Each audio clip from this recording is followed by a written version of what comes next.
Daily Reading Through the Bible, Week 6, Day 2, Exodus chapters 19 through 21, Psalm 33, Ephesians chapter 5. The scriptures quoted are from the NET Bible, netbible.com, copyright 1996-2019, used with permission from Biblical Studies Press, LLC, all rights reserved.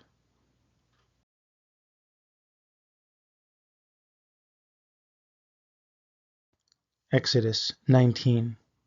In the 3rd month, after the Israelites went out from the land of Egypt, on the very day, they came to the desert of Sinai. After they journeyed from Rephidim, they came to the desert of Sinai.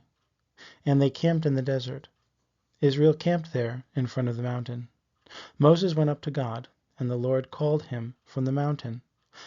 Thus you will tell the house of Jacob, and declare to the people of Israel, you yourselves have seen what I did to Egypt, and how I lifted you on eagle's wings, and brought you to myself. And now, if you will diligently listen to me, and keep my covenant, then you will be my special possession out of all the nations. For all the earth is mine, and you will be to me a kingdom of priests and a holy nation. These are the words that you will speak to the Israelites. So Moses came and summoned the elders of Israel. He set before them all these words that the Lord had commanded him, and all the people answered together, all that the Lord has commanded we will do. So Moses brought the words of the people back to the Lord.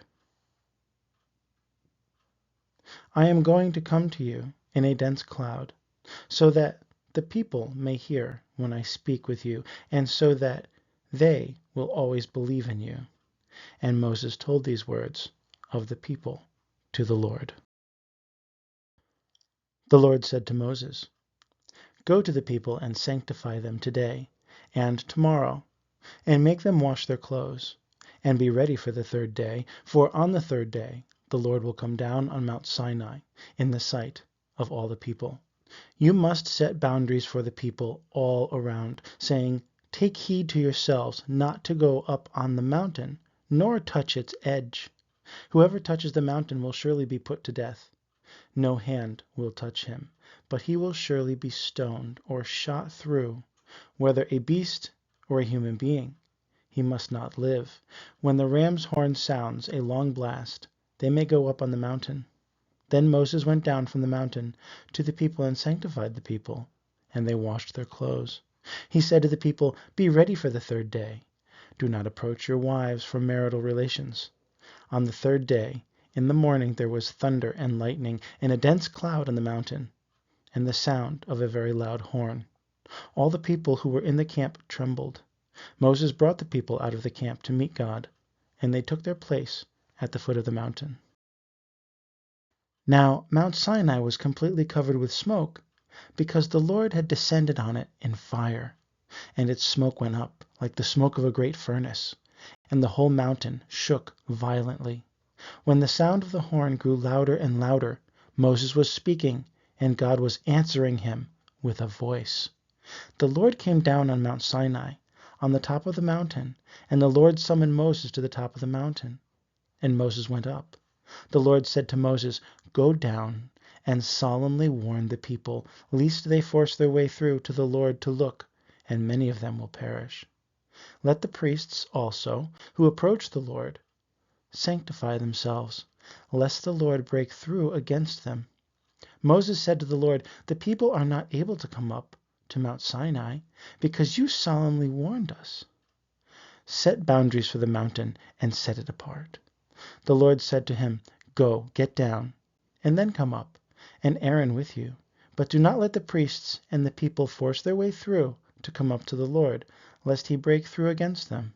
So Moses went down to the people and spoke to them. Exodus 20.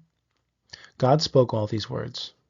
I, the Lord, am your God, who brought you from the land of Egypt, from the house of slavery. You shall have no other gods before me. You shall not make for yourself a carved image or any likeness of anything that is in heaven above, or that is on the earth beneath, or that is in the water below. You shall not bow down to them or serve them. For I, the Lord your God, am a jealous God. responding to the transgression of fathers by dealing with children to the third and fourth generations of those who reject me, and showing covenant faithfulness to 1,000 generations to those who love me and keep my commandments. You shall not take the name of the Lord your God in vain, for the Lord will not hold guiltless anyone who takes his name in vain. Remember the Sabbath day, to set it apart as holy.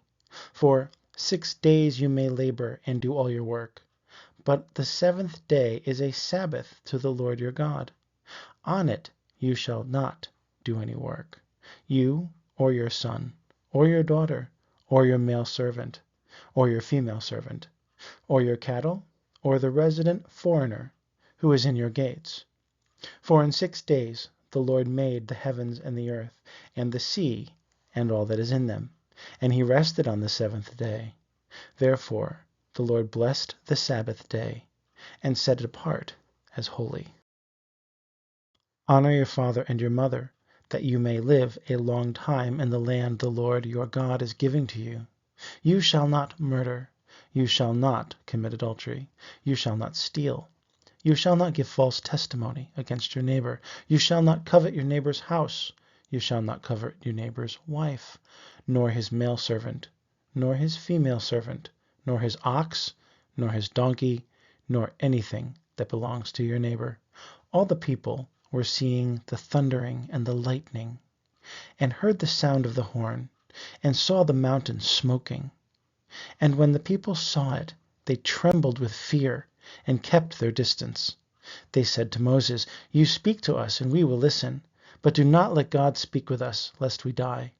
Moses said to the people, Do not fear, for God has come to test you, that the fear of him may be before you, so that you do not sin.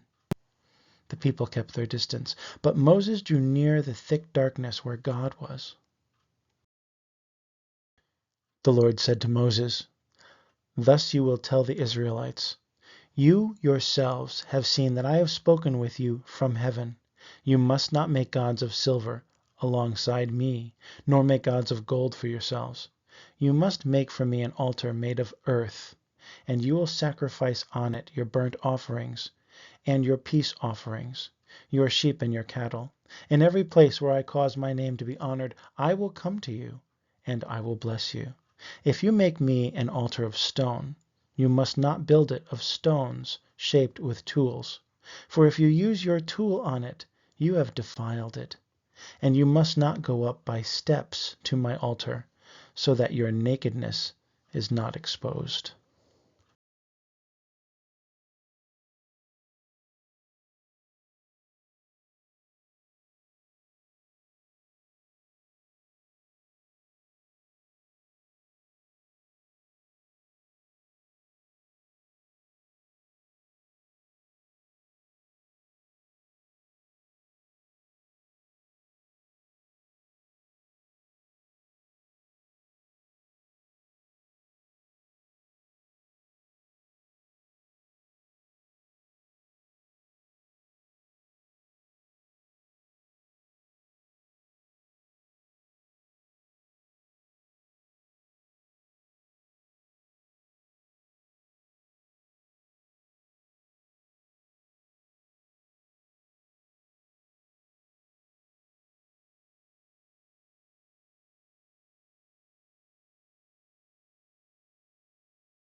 Exodus 21.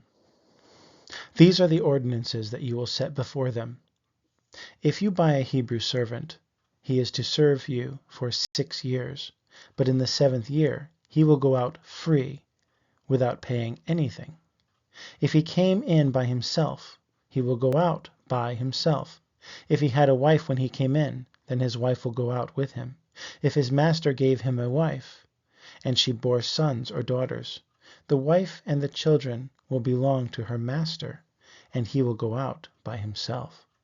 But if the servant should declare, I love my master, my wife, and my children, I will not go out free, then his master must bring him to the judges, and he will bring him to the door or the doorpost, and his master will pierce his ear with an awl, and he shall serve him forever.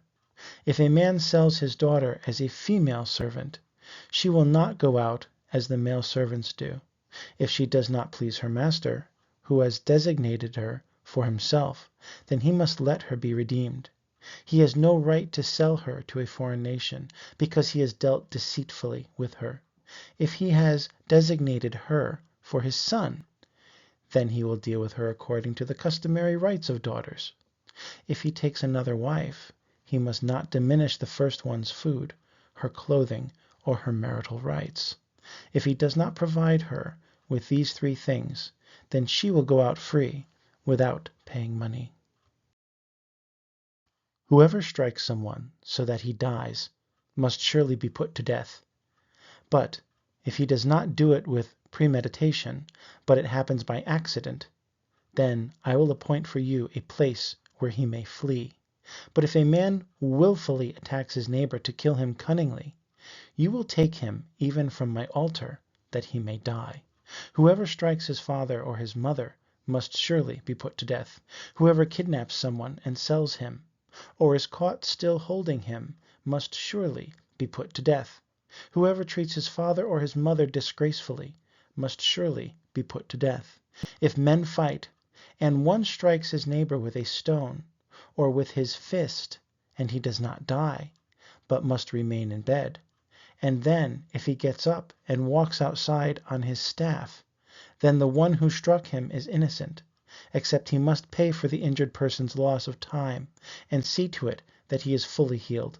If a man strikes his male servant or his female servant with a staff, so that he or she dies as a result of the blow, he will surely be punished. However, if the injured servant survives 1 or 2 days, the owner will not be punished, for he has suffered the loss.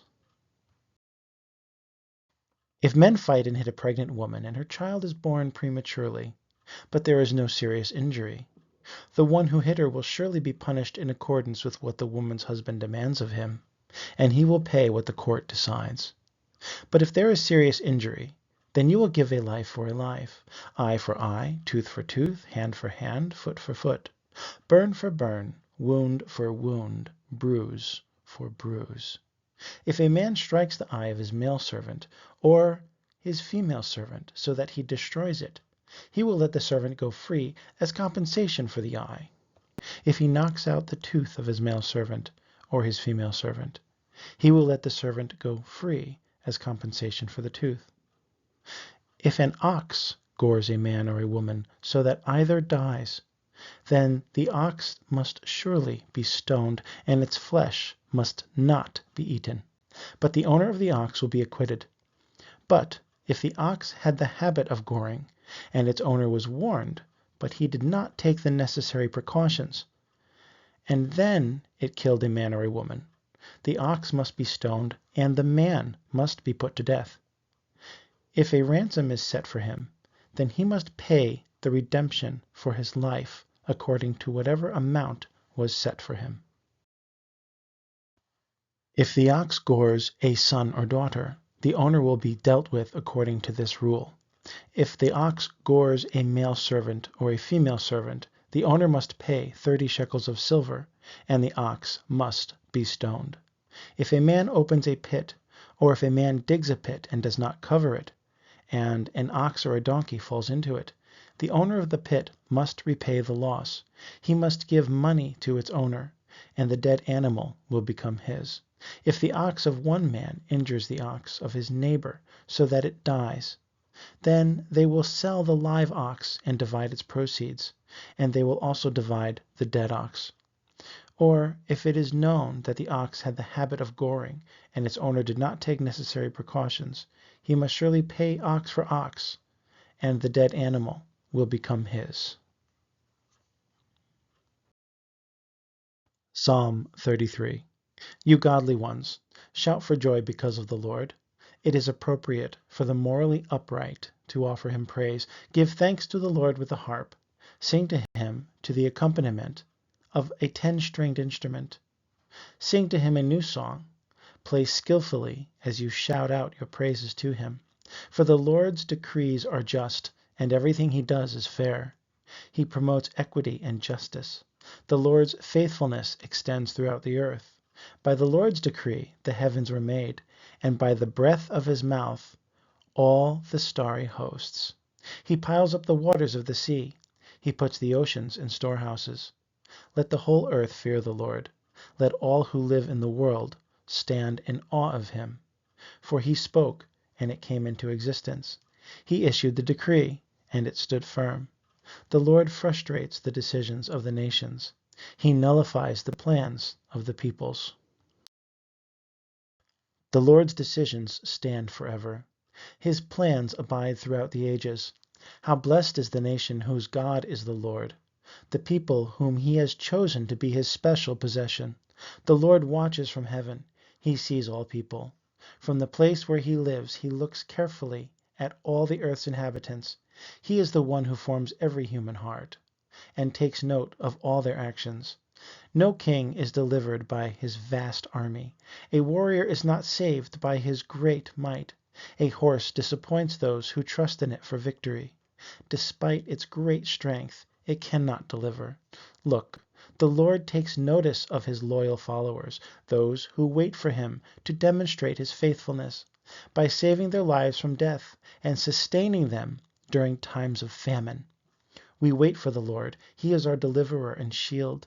For our hearts rejoice in him, for we trust in his holy name.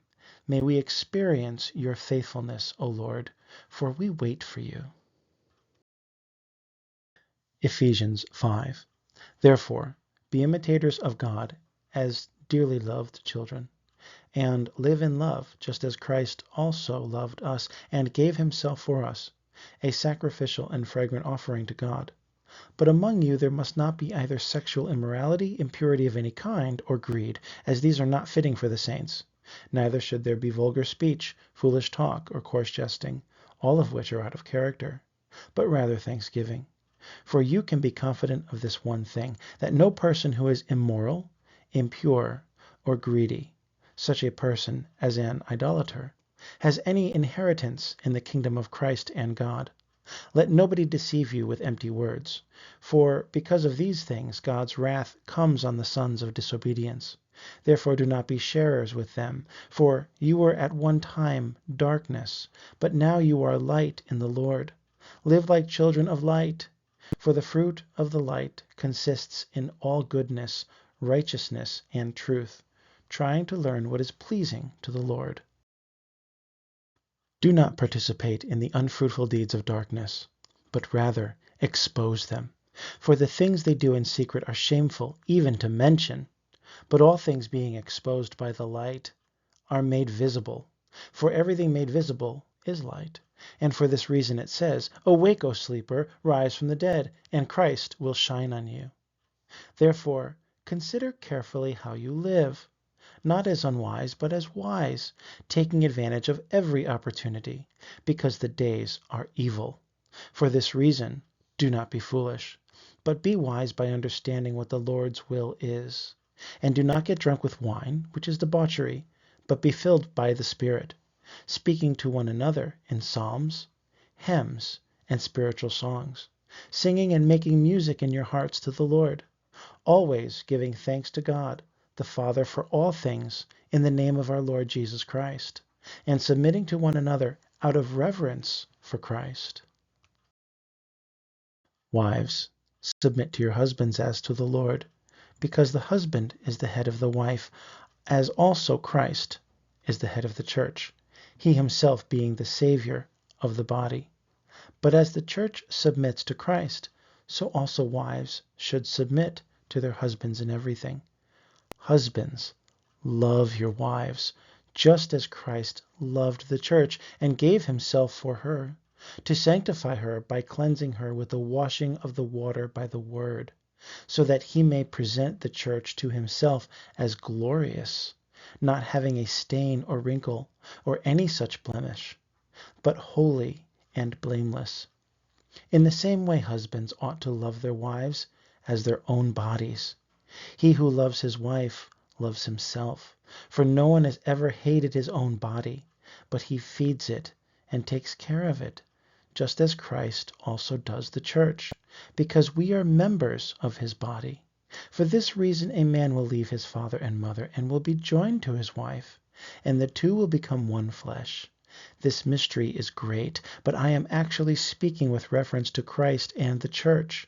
Nevertheless, each one of you must also love his own wife as he loves himself, and the wife must respect her husband.